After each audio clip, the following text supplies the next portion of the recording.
Pero ngayon, nandito na si Daddy Frankie, nakita mo na. Ano nararamdaman ni nanay? Siyempre po sir, masaya sir. Salamat po sir. Opo, no? Ingat po kayo parati. Ingatan yung mga katawan natin, no? Lalong-lalo na ikaw na, siyempre para sa anak mo. Kasi isipin mo, paano pag humina yung katawan ni nanay, paano na yung anak mo ay alagain pa naman. Ha? Pero napakabait ni nanay mga kababayan, no?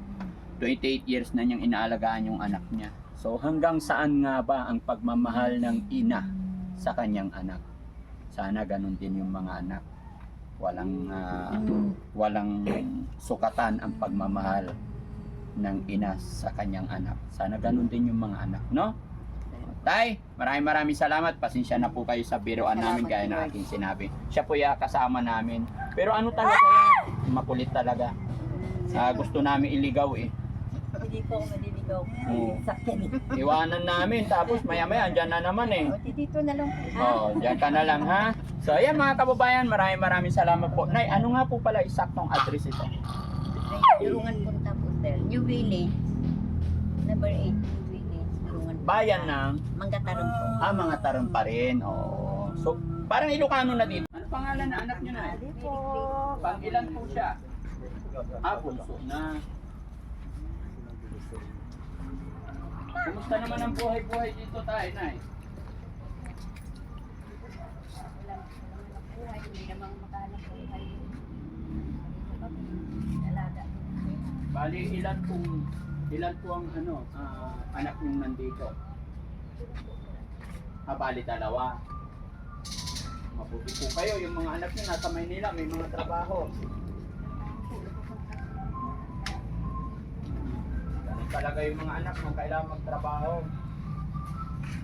Eh, napansin ko, sabi ko, parang bait ng mga tao na katira dito, kaya naglakas loob po akong lumapit kasi may problema po ako na eh. Baka sakali ako matulungan ninyo. Sir, sakaya lang po. Wala kang mapag-iwanan. Opo. Okay lang iwanan ko to sa inyo. Po. Kaya lang ito po na matakaw sa kapito. Kaya mo na yung kape mo. Pariyo kami po. Okay lang? Pwede po ako dito sa inyo. Opo, pwede. Ang bait nyo naman. Pwede. Tapos ito tirador po ito ng kanin lamig. Pwede magsasaing ng marami po Para may 5,000 kada buwan para may pang-allowance man lang siya. Kahit wala po sir, basta kung ano nandyan pagkatiyatian na namin po sir. Ay ganon? Opo. Ano pangalan ni nanay? Lita po. Nanay Lita. Si tatay po? Si tatay boy. Ilang taon na si tatay boy? Opo, parang kalabaw ka no? Parang kalabaw. Yung anak yung punso? 28 po. 28 na siya. Since birth po, ganyan siya. Mga 8 months po sir, naka-ano siya ng pollution ng poultry. Dati yung poultry. Anong 8 months pa lang siya, 8 months old pa lang siya, nakalanghap siya. So mula noon, nagkaganyan na siya. Paano naging sakit na po niya? Ano yun sir? Severe respiratory tract infection. Ay parang ganun po itong nanay ko. Tapos dadagdag pa po ako sa halagayin ninyo. Ayos na po. Matino-tino to dati, kaya lang ngayon. Kaya. Gala-gala na, nag-iisa lang ako na anak niya, kaya wala rin kaming mga kamag-anak dito. Kaya naghahanap akong willing na mag-alaga sa kanya. Dito na po sa akin. Okay lang? Alagaan po ako. Opo. Kaya yan. Alaga po pa ni disabled. Dadagdag ako sa inyo. Tabi ka doon, upo ka doon. Di welcome na ako. Pwede na ako dito. Oo. Hindi basta mapagtiisan mo yung Pwede po pa kayo na kanin? Oo, pwede rin po. Sige po, mabero lang. Pakainin niyo po ako Oo, siyempre Alangan na makain kami. Nay, huwag niyo intindihin, medyo ganyan talaga siya. Pero parang may na siya. Hindi ko pwedeng iwanan. Pero pag bumalik ako na mag-abroad ako, pagbalik ko, kukunin ko rin po sa inyo. Pero pangako ko po, magpapadala ko 5,000 buwan-buwan para sa pagkain mo. Hindi na po. Basta kung ano nandito po, hati-hati na kami sa pagkain po. Makikiusap din sana ako, gawa tayo ng maliit na kulungan niya dyan.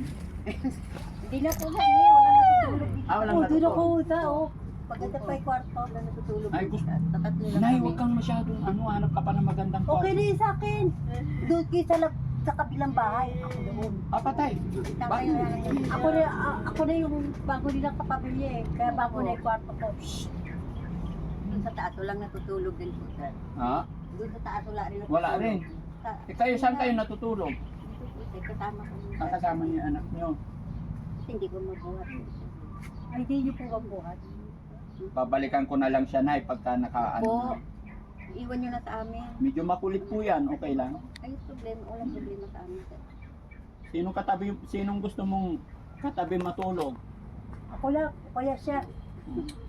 Hindi ka naman isa, wala naman tutulog sa sila. Maganda pa yung ikaw ko.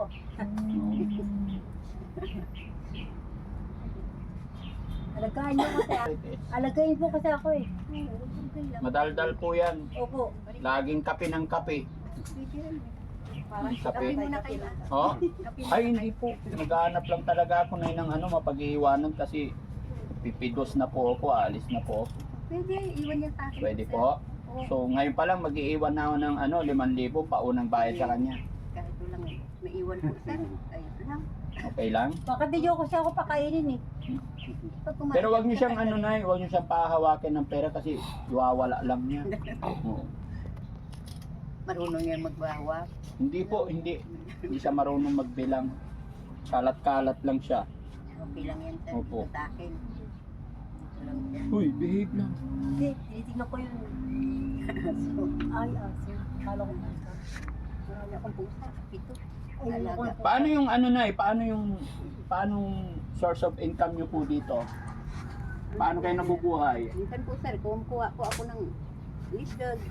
Ano po? Yung lead dog. Ano yung lideg? Yung mga shell. Saan niyo kinukuha? Ah, sa tubig. Sa bukid. Ayun ang ibibenta niyo. Bibili ng pagkain. Si tatay naman, anong trabaho? May sakit din. Anong sakit? Hindi siya makalakad masyado. Ah, dito na lang sa bahay. Tagahakot ng basura kami dyan. Ah, nag-aakot ng basura. Saan? Yung mga paggagawalit po ako. Ah, dito, naglinis-linis lang. Pero maganda yung bahay niyo na, no? Since Makaluma. 1977 po. May pinatayo. Kaya lang ganyan, butas-butas na. Siguro na nung 1977, kayo ang pinakamayaman dito. Hindi po sir, kami ang pinakamahirap po. Oh, Oo, sir. maganda yung bahay niyo eh. Luma nga lang. Pero kung ito na yung bahay niyo nung 1977, kayo yung pinakamayaman noon. Saragrag na bahay lang po. Oh, Saragrag na bahay. Saragrag? Po. ano yung saragrag? Sira-sira na bahay. Ah, hindi naman po. Maayos naman. Luma lang talaga. So paano yung anak niyo ganyan na eh?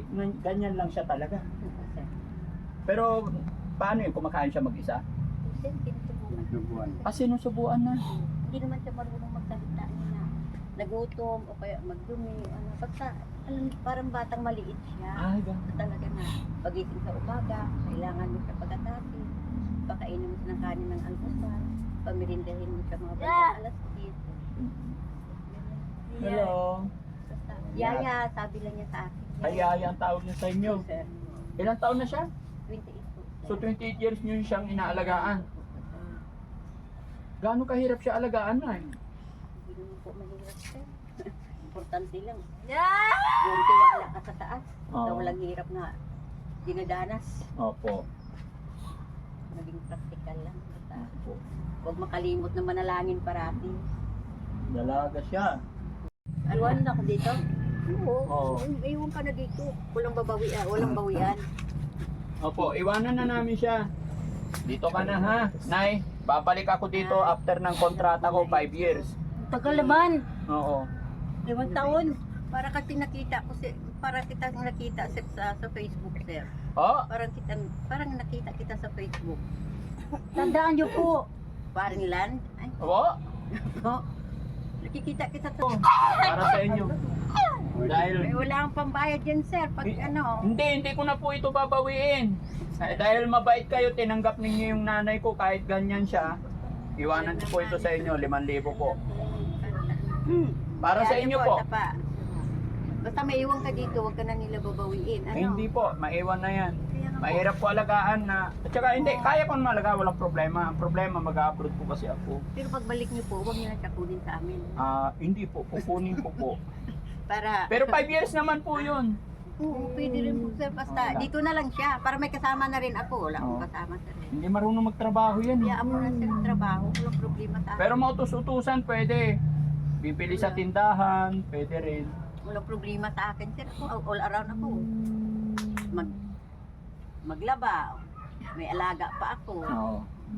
Kukuha pa ako ng... Basta bigyan nyo lang lagi ng kanin lamig. Tirador po yan ng kanin lamig. Maraming kanin na lamig. O pag naubusan kayo kanin lamig, punta sa kapitbahay yan. O. Hindi ko rin naranasan puntang kapitbahay para... Mararanasan nyo ngayon pagkasama nyo yan. Pag hindi na O? gagawin dito. Para sa inyo na po yan. Huwag nyo ibibigay sa kanya na ha. Siyempre, bibili rin ng pagkain niya Ay para hindi, kanin lamig lang para sa Okay na kanya. po dun sa kanila. Kape. Sir. Sige Nay, bahala ka na dyan Nay ha. Magpakabait ka sa kanila ha. Maiwan na yan po dito. Oo. Salamat po nito. sir. Salamat po. God bless po. Tatandaan ko po yung lugar na to after 5 years, babalik po ako rito. Kita kita sa Facebook. Ayan mga kababayan, mga kabarangay, no? Iwan ko na po yung nanay ko dito, si Nanay Marites. Sige saan kayo po sir? Oh, Sige saan kayo? taga Manila po ako. Marami na akong pinagbigyan mga kapitbahay, ayaw nila kasi medyo maldita. Hindi ko na lang sir.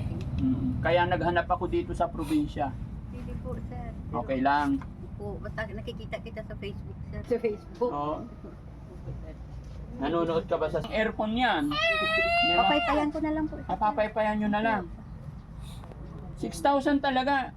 So isang taon na, pag may 6,000, mababalik na yung kuryente nyo. Kaya, may kuminti nga walang Asan pa yung mga anak mo? Di ba siyam yung anak mo? Hingi ka tag 1,000. mahirap yung buhay ng mga anak ko rin. Extra ng trabaho.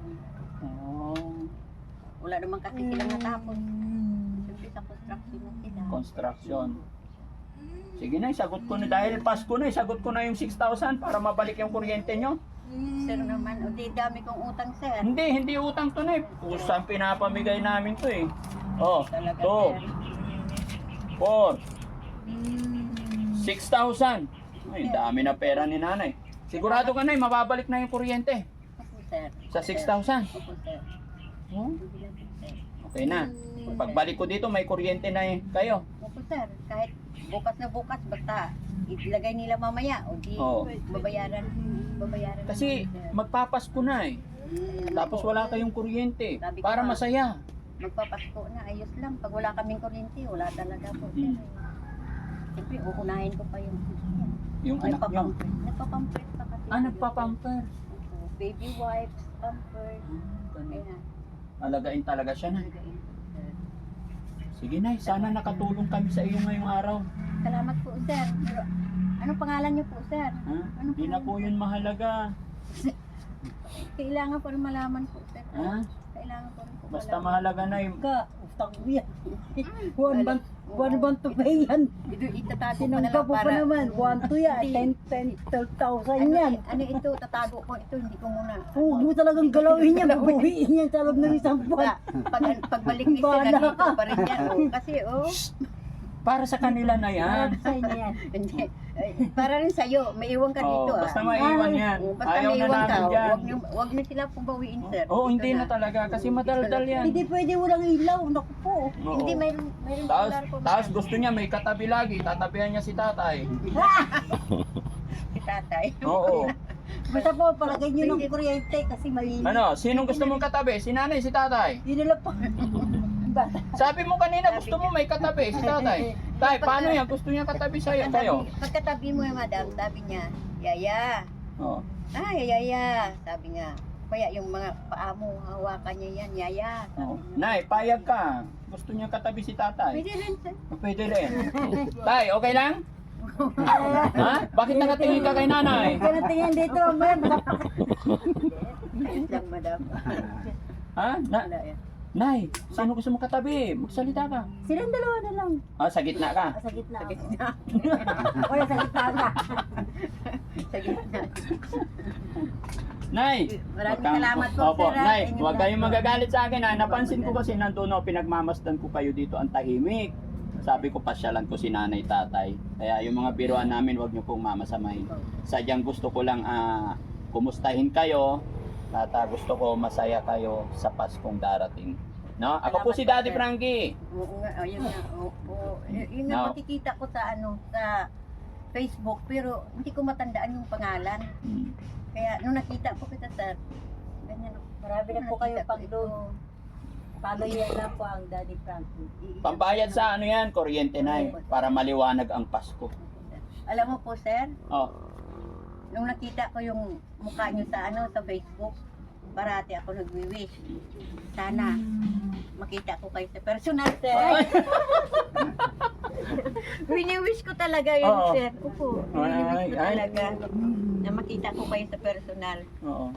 Kaya nakakalimutan ko yung pangalan niyo kung anong pangalan niyo. Pero ngayon, nandito na si Daddy Frankie, nakita mo na. Ano nararamdaman ni nanay? Siyempre po, sir, masaya, sir. Salamat po, sir. Opo. No?